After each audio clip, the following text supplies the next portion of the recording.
Hello, everyone. My name is Michael Moran, and I am the author of a novel trilogy series called Believers. It's about superheroes that are saving the world. Friends and family is a very important theme in the novel series, and this is book one, where this video will get into the introduction and reading of chapter one. So now I'm going to share the screen so you can see the novel.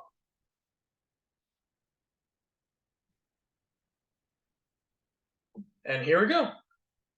Believers by Michael Moran. It was published on Amazon, and the information of how to purchase the book is in the video description. This novel has a total of 31 chapters and some bonus content as well. But today will be the introduction and chapter one. So let's start with the introduction. Children have such wild imaginations. They believe anything is possible, taking on challenges without a second thought. They have unrivaled curiosity and an insatiable desire, exploration, and adventure. They see the world as a realm of infinite opportunities, a chance to find treasure, hopes, and dreams. Adults are boring, severely lacking in vision and wonder. They calculate and plan everything to ensure success, trying to avoid surprises and mishaps. They no longer want to learn or grow and prefer to follow routines and play it safe. Their hopes and dreams often relate to money and similar rewards that make life easier but not better. What if there was a way to retain a youthful spirit beyond childhood? What would happen if adults had the courage and desire to make their beliefs a reality? If one could do it, would others follow? Can the world evolve and become more than what it is today? This is Jerry Miller's story and how he changed the world forever. Chapter 1. First Word. The doctor says there's no hope.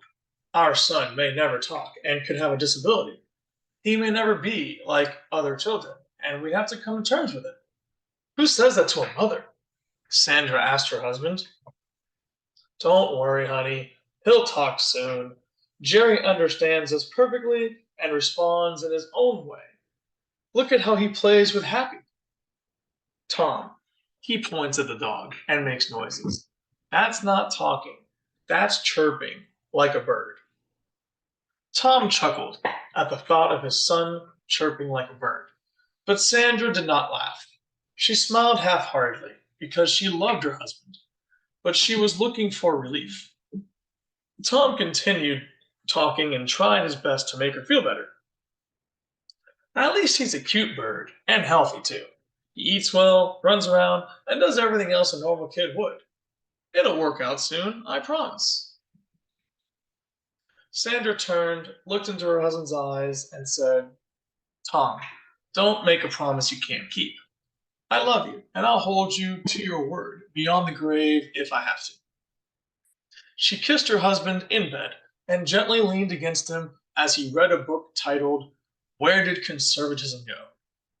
This was a typical night for her, always worrying about her son. It was the year 2004. Jerry was 4 years old and still could not speak. Most children begin talking after their first or second birthday. Not Jerry. Like a good mother, Sandra Miller tried everything possible to help him. She read stories aloud, played music and word games, watched educational TV shows, and read parenting magazines. She tried anything proven to help children learn, but nothing worked. Sandra asked friends, family members, professionals, and even strangers for advice, but nobody had a clue. Sometimes people had the nerve to judge her, as if she was responsible for her son's inability to speak. Sandra felt like a complete failure, but her husband always comforted her. Thomas Miller was an old fashioned American man, following traditions and exercising patience at all times. He owned and managed a successful private business, selling boats in Miami, Florida. He appreciated every penny he earned, making sure to save up or spend it on his wife and son. Having few employees and completing most of the work himself, he often arrived home late on weekdays, but always made sure to leave weekends open for his family. Sometimes he felt tired and wanted to complain, but he never did. He believed everything happened for a reason, good or bad, and always found a way to learn and grow from his experiences. He also believed his son would speak one day when the time was right. He never stopped believing in Jerry, not for a second. When Mr. Miller tried comforting his wife, however, she cried. Sandra Miller was a strong Cuban woman. She only wanted to be the best wife and mother in the world. She never graduated college, but she had a flexible job that allowed her to earn money and take care of her family's needs. She worked as a writer for a magazine company, which allowed her freedom to leave work whenever needed to help her husband or son, all in the name of research for her magazine articles. She always cooked dinner, maintained a clean house, did the grocery shopping, and made sure her family was happy. She was the glue that kept everyone together. There was only one thing she could not do: find a way to make Jerry speak, which led to her inevitable crying at the end of each night in bed. On one special night, however, Jerry woke up with a secret desire. He was not crying or making a fuss. He was a good little boy who often had trouble sleeping. Unbeknownst to his parents, Jerry could hear every sound in the house: his father flipping a book page and his mother crying softly. He also heard everything happening in his neighborhood, including animals and insects, arguments in other households, kids sneaking out of their rooms, and even late night television shows. Jerry was too young to understand everything he heard, so each noise caused distraction and fear. The only way Jerry ever slept well was when he buried himself under blankets and snuggled with his mother. Therefore, he rolled out of bed to go to his parents' room. After walking a few steps down the hall, Jerry found his parents' room with the door slightly ajar. He used both hands and slowly pushed it open.